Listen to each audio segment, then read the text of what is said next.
Bueno, Hola, buenas tardes, alumno. Le quiero resaltar un tema que estuvimos dando en la clase virtual, que es la monografía. Vamos a aclarar algunas situaciones que estuvieron preguntando los compañeros. Con respecto a la monografía en el área curricular de danza folclórica de cuarto año, nosotros tenemos que tener presente que la monografía tiene ciertos elementos que debemos respetar. Una de ellas es la portada, ¿sí? En la portada nosotros vamos a encontrar a simple vista todo lo que respecta a la estructura de la misma. Como por ejemplo, debe tener a qué institución pertenece, qué área curricular, a qué año, qué tema, cuál es el trabajo, el nombre del estudiante, la corte y el año. También debe tener la monografía, ¿no es cierto?, el índice. El índice debe respetar ciertas pautas, ¿no es cierto?, porque es el que nos indica en qué página nosotros podemos encontrar el tema que está mencionado o que está desarrollado en nuestra monografía. Como todo trabajo monográfico debe estar debidamente justificado, debe tener sus párrafos con sangrías, el vocabulario técnico debe ser apropiado, adecuado para tal monografía. Y por último, nosotros sabemos que la monografía tiene un inicio, ¿sí?, tiene un desarrollo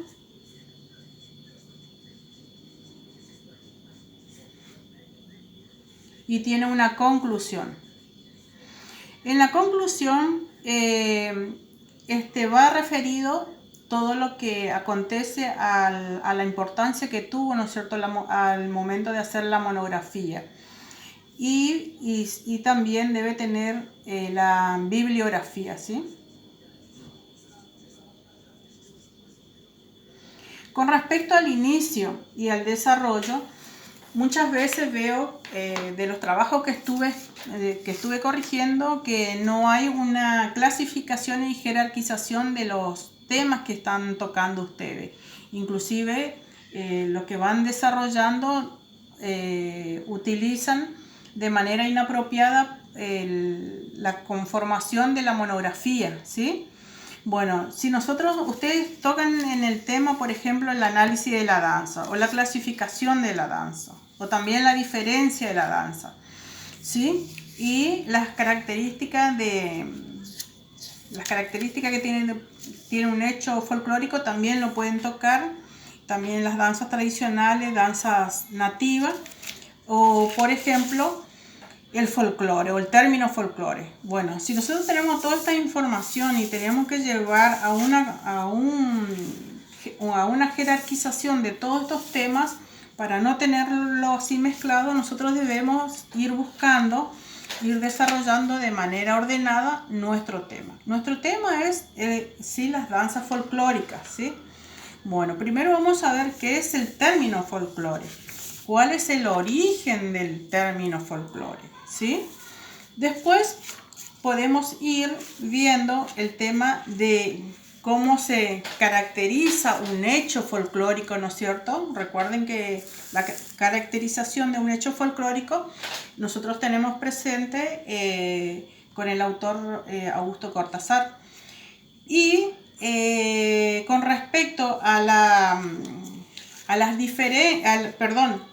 danza y el baile, yo les pedí a ustedes la diferencia que hay entre danza y baile de 3 autores, ¿sí? Bueno, en esos 3 autores, ustedes que se especifican en el trabajo, ustedes pueden hacer un cuadro donde ustedes pueden validar en ese cuadro qué expresa cada autor según la danza y según el baile que propone dicho autor. Seguidamente pueden realizar la clasificación de las danzas nativas, danzas tradicionales, ¿sí? Como, la denominación, el concepto de danza nativa o qué entendemos por danzas tradicionales.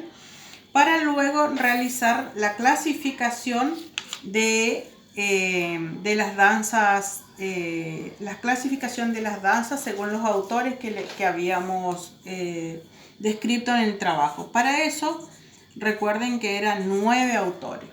Los 9 autores, bueno, ustedes pueden realizar un cuadro, disculpen el cuadro, ¿sí? Por ejemplo, yo le voy a dar ejemplo de Héctor Arico, ¿sí?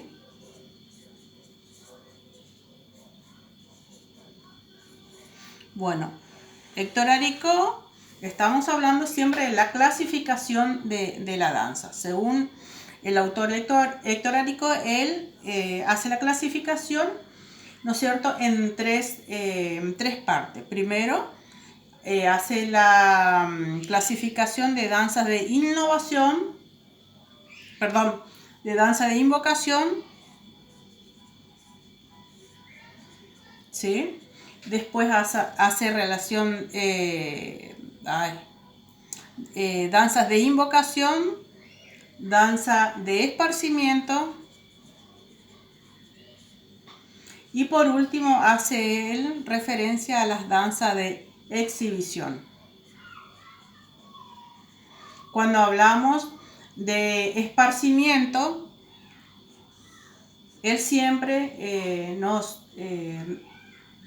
explica, ¿no es cierto?, en su libro, que esta a su vez se divide en danzas de abundante documentación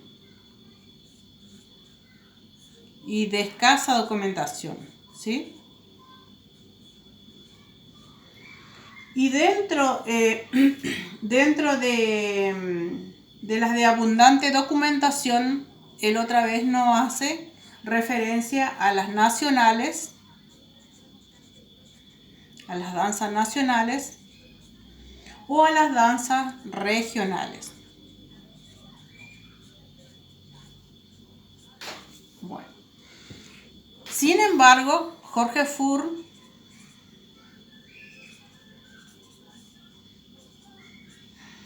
él nos expresa que las danzas, él divide en 2 clasificaciones, ¿sí?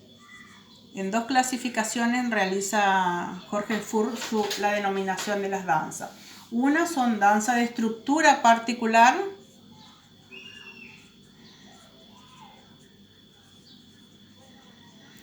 ¿sí? Así él clasifica. Y la otra, danza primaria original,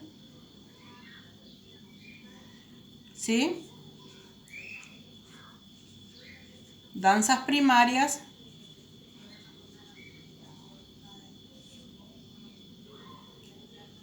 que originan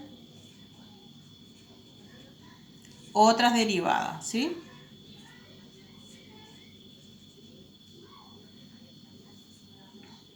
Estas 2 clasificaciones hace Jorge Furr.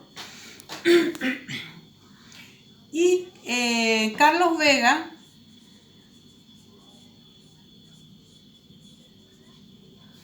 él realiza la clasificación de individuales, colectivas y también realiza de parejas.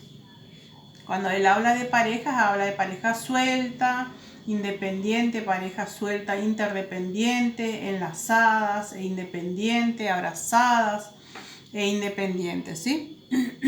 A esta clasificación también están de acuerdo con esta clasificación y hacen la misma su discípula, ¿no es cierto?, la profesora Isabel Ared. También hace la misma clasificación la profesora Marta Núñez y coincide con ella el profesor Juan de los Santos Amores. Bueno, espero que les sirva y que realicen su trabajo.